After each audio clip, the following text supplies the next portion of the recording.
We have our list of items. It has sandwiches, chips, and ice cream. And the way that our program is going to work is you're just going to be given a list. We're not actually going to be adding elements to a list starting from scratch. We've already seen how we can define our items within args equals plus to say one or more. And then when we say args.items, we have a list of strings that come from the command line. So one of the things that we've already played with is figuring out how many items are in that list. And we can use the length function to figure that out. Now let's talk for a moment about how we can talk about individual members of the list, because you're going to need to reference them in order to print them out.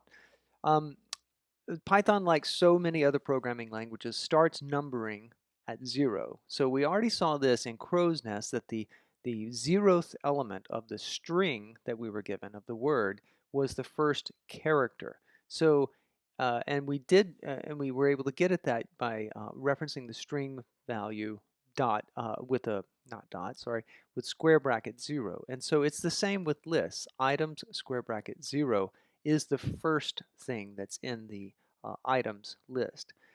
The last thing is here going to be 2.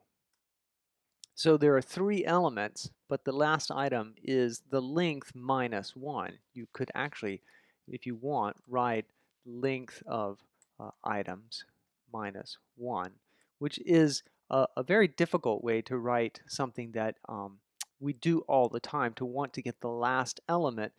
So therefore, Python gives us a very convenient way of referencing by using negative numbers to count backwards from the end of the list. So you can count backwards 2 and then -3 to get all the way back to the beginning of the list.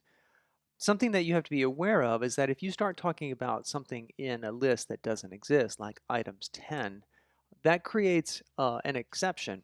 So here it's called an index error because we've asked for an element that doesn't exist. So it's very unsafe to do that. You definitely, if when you're writing code that references a list by its position, you need to be very sure that that position actually exists.